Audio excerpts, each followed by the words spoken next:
you have a plan for re-dosing? Yes. All right, very good. Doctor, you're on. Operative plan? Okay, I'll let you go ahead and finish other things on your checklist, and then I'll add in what I like to do to expand this. Oh, okay, very good. Go ahead. So, anesthesia, do you have a plan for or sedation plan and airway concerns? Oh yeah, I have airway concerns. All right. Any concerns such as hypothermia or blood loss? Yes. Very good. And you're, okay, everything we opened was sterile this morning, and fire risk is about 2.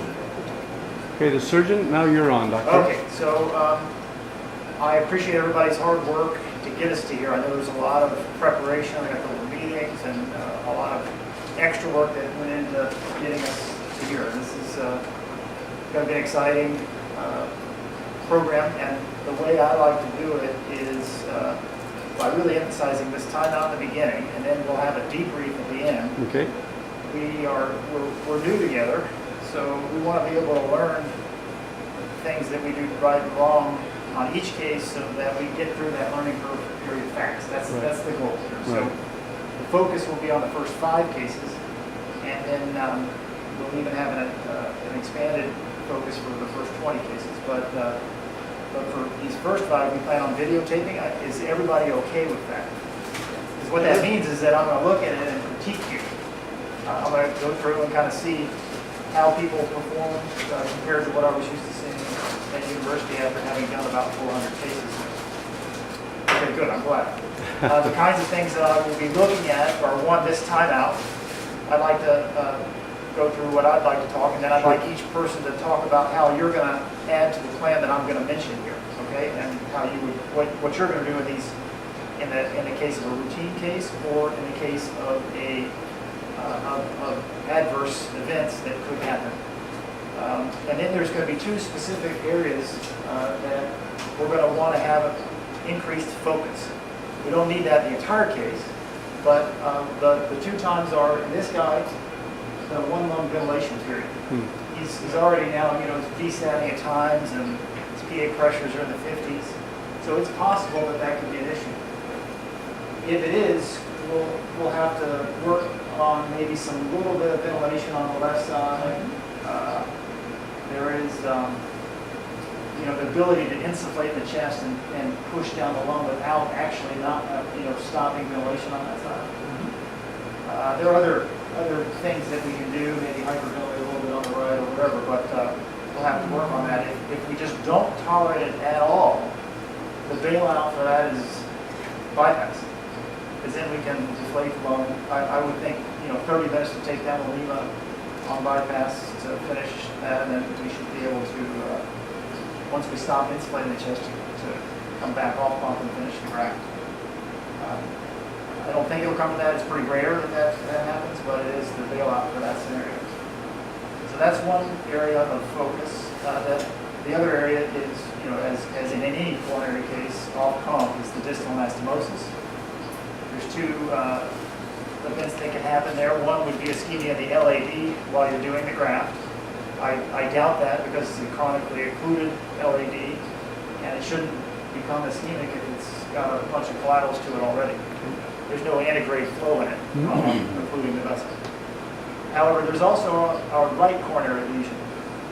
So that could cause us problems at any point in the case. I think if it didn't give us problems, is there any wall motion abnormalities on the echo?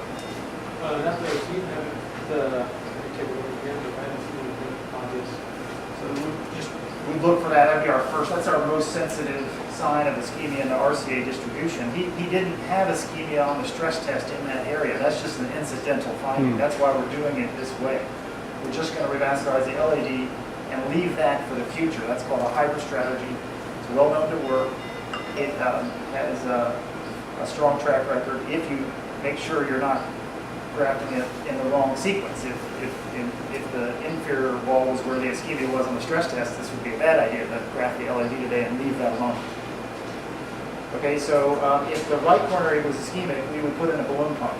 Okay, so we should have that available, ready to go. Who's going to get back for us? Balloon pump is in our pump room? And you'll get the balloon pump. Okay. Absolutely. And we'll use the echo to guide the wire up at that point. and the descending needle and are you going to put that in if I'm up at the chest? You Yeah, I can put that do in. that. Okay, so that's if the right heart is ischemic just by echo and not causing much problems. If the guy's crashing because of right coronary ischemia, then we're going to open the chest. And we won't try to graft that through the thoracotomy. We'll actually open the chest, go on bypass by standard cannulation through the heart.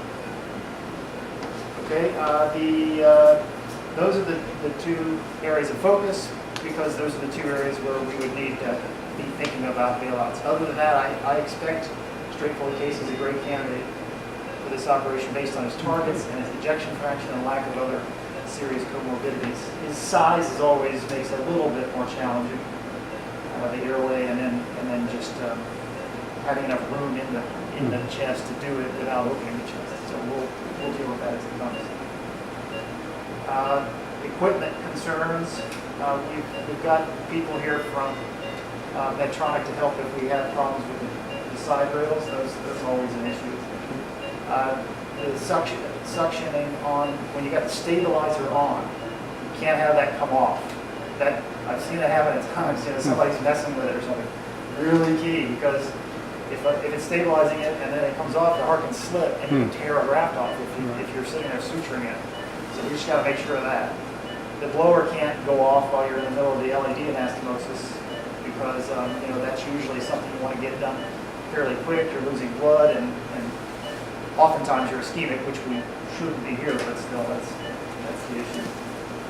All of the equipment I felt like we had.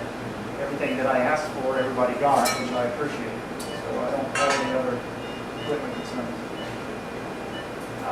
Okay, so why don't we just talk about everybody's role here.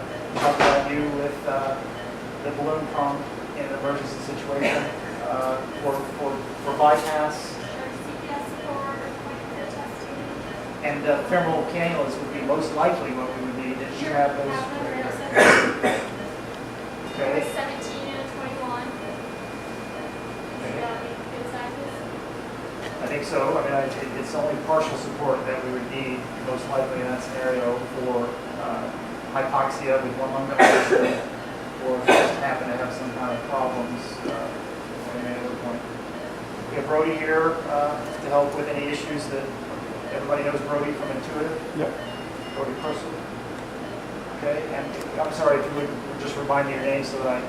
Bonnie, yes, okay. And you're going to be scrubbing the whole case? Yeah, I'll be trying to learning, your whole way, and then helping out in the event of they need to run or something, I'll help Royce right when running. All right. And then, how about the defibrillators? We got those ready? Defibrillator's right up there. And the pads are in good position? Pads are in good position. Yep. Okay, so, we talked about one lung ventilation sometimes as an issue with that. If you get in trouble with shock, see the works, they're not inflate. I think the instrument itself, you report to the inflate on the shock again. We got pediatric paddles, the mini pads. Good. Okay, that's about all I wanted to cover.